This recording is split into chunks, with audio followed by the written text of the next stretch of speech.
Bienvenue dans cette leçon sur la lecture d'un dessin d'ensemble. Elle s'adresse aux élèves de première et deuxième année secondaire et fait partie du module vocabulaire technique. Dans cette vidéo, nous allons découvrir le vocabulaire essentiel pour comprendre, analyser et interpréter un dessin d'ensemble. Nous verrons les différents types de dessins, les vues principales, les formes mécaniques, les pièces, les outils, les mouvements, ainsi que les types d'assemblage. C'est parti. Pour bien comprendre un objet technique, on utilise plusieurs types de dessins. D'abord, il y a le dessin d'ensemble. Il montre toutes les pièces mises en place, comme dans le vrai objet. Ensuite, on a le dessin de définition. Ce dessin sert à fabriquer une seule pièce. Il donne toutes ses mesures et ses détails. Le troisième type, c'est le dessin éclaté. Ici, les pièces sont séparées pour qu'on voit comment elles s'assemblent. Et enfin, le dessin en 3D ou en perspective. C'est un dessin qui ressemble à une photo pour mieux imaginer l'objet en vrai. Ces dessins nous aident à mieux comprendre, construire ou réparer des objets techniques. Avant de lire un dessin technique, il faut savoir reconnaître les différentes vues. Chaque objet peut être observé sous plusieurs angles. De face, de droite, de gauche, par-dessus, c'est la vue de dessus, et par en dessous, c'est la vue de dessous. Ces vues sont disposées autour de la vue de face, qui est toujours notre point de départ. C'est à partir d'elle qu'on place les autres. Prenons par exemple cette voiture. On a choisi cette position comme vue de face. C'est à partir de là qu'on va placer les autres vues. Si on regarde l'objet depuis la droite de cette vue, on obtient ce qu'on appelle la vue de droite. Mais attention, dans un dessin technique et selon les normes européennes, la vue de droite est représentée à gauche de la vue de face. C'est une règle à bien retenir. Même si on regarde depuis la droite, on dessine la vue à gauche. Maintenant, regardons cette même voiture, mais vue d'en haut. Quand on regarde l'objet par-dessus, on obtient la vue de dessus. Même principe, bien que l'observation se fasse du haut, la vue est dessinée en dessous de la vue de face. C'est une convention importante dans le dessin technique. Elle permet d'organiser les vues toujours de la même manière. Ainsi, en partant de la vue de face, la vue de droite se place à gauche et la vue de dessus se place en bas. Si maintenant on regarde la voiture depuis la gauche, on obtient la vue de gauche. Selon la norme européenne, cette vue est placée à droite de la vue de face. C'est donc l'inverse de la vue de droite qui, elle, est dessinée à gauche. En observant l'objet par en dessous, on obtient la vue de dessous. Et là encore, même règle. Cette vue est placée au-dessus de la vue de face dans le dessin. C'est l'opposé de la vue de dessus, qui, elle, est dessinée en bas. Enfin, on peut aussi représenter la vue d'arrière, c'est-à-dire ce qu'on voit si on se place derrière l'objet. Cette vue est rarement utilisée, mais elle peut être utile dans certains cas. Elle est généralement placée à gauche ou à droite, selon la logique du dessin. Voilà, tu sais maintenant reconnaître et placer les différentes vues d'un objet. N'oublie pas, tout commence par la vue de face, et les autres se placent selon des règles bien précises. Prêt à passer à la pratique?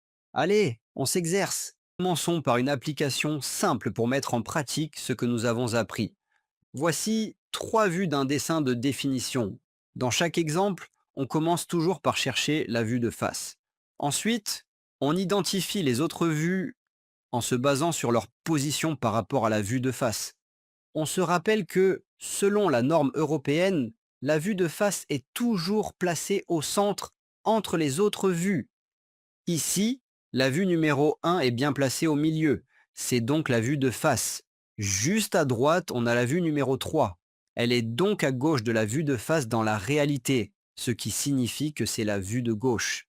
Et enfin, la vue numéro 2 est placée au-dessus de la vue de face, ce qui veut dire qu'elle représente la vue de dessous. Passons maintenant à la deuxième disposition. On cherche d'abord la vue de face.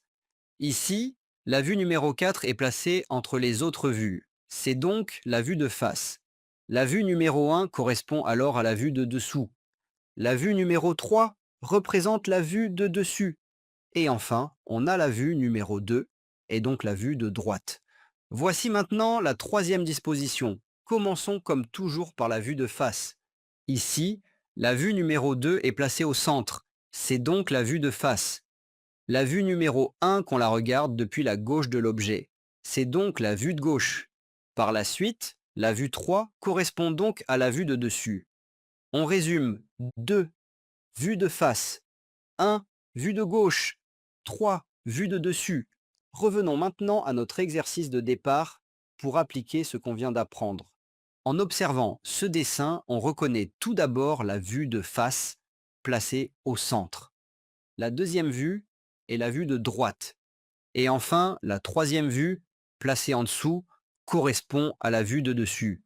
Grâce aux règles de disposition des vues, il devient plus facile de les identifier, même sans légende. Voyons maintenant les termes essentiels qu'on retrouve dans un dessin d'ensemble. Pour chacun, on donne une explication simple et rapide. Coupe simple, vue intérieure. On imagine qu'on a coupé l'objet en deux pour voir l'intérieur. Hachure, trait incliné, ils indiquent les surfaces coupées dans une vue en coupe. Cotation, c'est l'ensemble des mesures données sur le dessin, longueur, diamètre, angle, etc. Axe, ligne en pointillé, ils représentent les centres de symétrie ou de rotation. Désignation, nom ou référence de chaque pièce indiquée sur le dessin. Format, taille de la feuille, comme A4, A3, etc. Échelle, rapport entre la taille réelle et la taille dessinée. Par exemple, 2 pour 1 ou 1 pour 2. Repères, petits numéros qui servent à identifier les pièces sur le dessin. Nomenclature, tableau qui liste toutes les pièces avec leur nom, quantité et repères. Cartouche, petit encadré en bas à droite, il contient des informations utiles, titre, nom du dessinateur, date, etc. Portrait, orientation verticale de la feuille, paysage, orientation horizontale de la feuille. Voici maintenant quelques pièces mécaniques qu'on retrouve souvent dans les assemblages. On va les définir en deux mots simples, avec une image pour bien les reconnaître. Vis, pièce filetée, elle sert à assembler ou fixer deux éléments ensemble. Écrou, bague filetée, elle se visse sur la vis pour maintenir les pièces. Rondelle disque plat, elle se place entre la vis et la pièce pour répartir la pression. Goupille, tige métallique, elle permet de bloquer ou positionner une pièce. Arbre ou axe, tige cylindrique, elle transmet un mouvement ou maintient des pièces alignées. Anneau élastique, cercle ouvert, il s'insère dans une gorge pour empêcher le déplacement d'une pièce.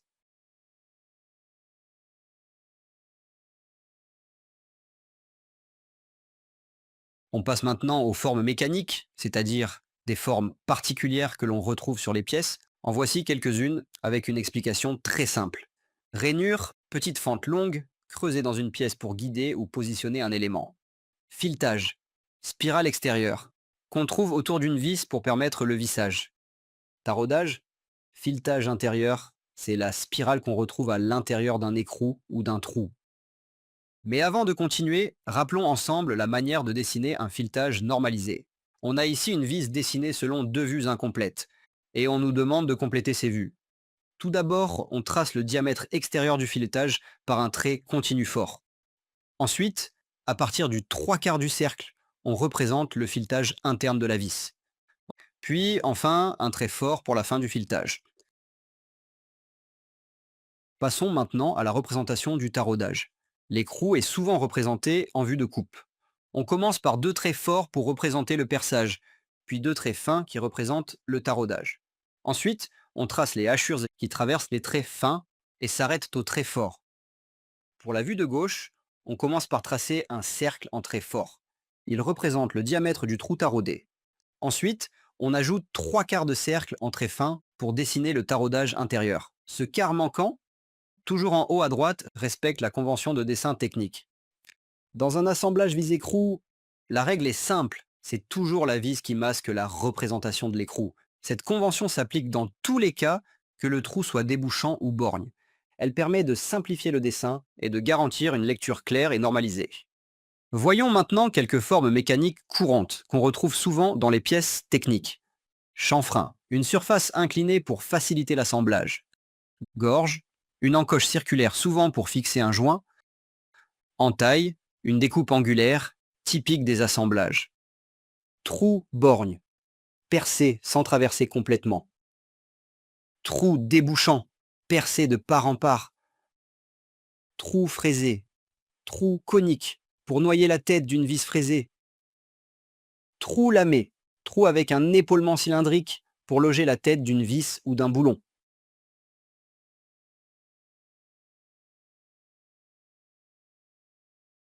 Alésage, trou usiné avec grande précision pour assurer un bon ajustement. Exemple, axe palier. Méplat, surface plate, usinée sur une pièce cylindrique. Arrondi, transition courbe entre deux surfaces pour adoucir un angle ou renforcer une zone. Cylindrique, forme en cylindre, régulière sur toute la longueur. Plane, surface parfaitement plate, souvent utilisée pour l'appui ou l'assemblage. Sphérique, forme arrondie dans toutes les directions, comme une boule ou une calotte. À présent, examinons attentivement ce dessin. Parmi toutes les formes que nous avons apprises, cherchez les noms correspondant aux lettres suivantes. I, tu l'as deviné? Oui, c'est un filetage. J, une forme en creux? Bien vu, c'est une gorge. P, à l'intérieur du perçage, il s'agit du taraudage. N, cette longue cavité, c'est une rainure. B, une surface régulière en forme de tube. Bien vu, c'est une surface cylindrique, un axe ou arbre. L, une face aplatie sur un cylindre, c'est un méplat. F, une transition douce et courbe, tu as trouvé, c'est un arrondi. Et enfin E, en bout de pièce, un chanfrein. Tu les as toutes reconnues, bravo si c'est le cas. On passe maintenant aux outils les plus courants. Tournevis, pour visser et dévisser. Clé à fourche, pour serrer les écrous. Clé à 6 pans, parfaite pour les vis hexagonales. Clé étoile, pour les vis en forme d'étoile. Clé à pipe, idéale pour les écrous profonds. Clé à molette, réglable, elle s'adapte à tout. Marteau, pour frapper, fixer ou retirer. Et enfin, l'étau. Il maintient solidement les pièces. Tu les connais? Super. Ce sont les bases de toute boîte à outils. Et maintenant, parlons des mouvements mécaniques. Translation, un déplacement en ligne droite. Rotation, un mouvement circulaire autour d'un axe. Manœuvrer, c'est l'action de manipuler une pièce. Mouvement d'entrée, c'est le mouvement que l'on applique. Mouvement de sortie, celui que produit le mécanisme. Prenons un exemple simple. Il s'agit de compléter le tableau suivant pour un étau d'usinage. Le mouvement d'entrée, c'est une rotation du levier. Et en sortie, on obtient une translation du mort mobile. Revenant au dernier terme, cinématique. L'étude des mouvements sans parler des forces. Clair et rapide, non? Passons à la suite. Passons maintenant aux différents types d'assemblage. Un assemblage est une manière de lier plusieurs pièces pour qu'elles fonctionnent ensemble. Il en existe 3 grands types. Démontable, non démontable. Par encastrement, l'assemblage démontable. Définition, on peut séparer les pièces sans les abîmer. Exemple, un accouplement fixé avec des vis. Un axe et un moyeu liés par une goupille. Un montage à boulon, facile à démonter. Pour l'assemblage non démontable. Définition, une fois assemblées, les pièces ne peuvent plus être séparées sans destruction.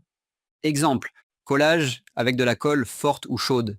Rivetage, on écrase un rivet pour lier 2 pièces. Soudure, les pièces sont fondues ensemble.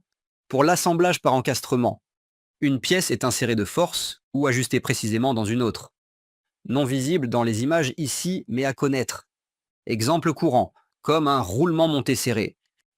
Et voilà, tu connais maintenant les différents termes indispensables. Si tu veux progresser vite en techno, abonne-toi et active la cloche. Un like, un partage, et on se retrouve très bientôt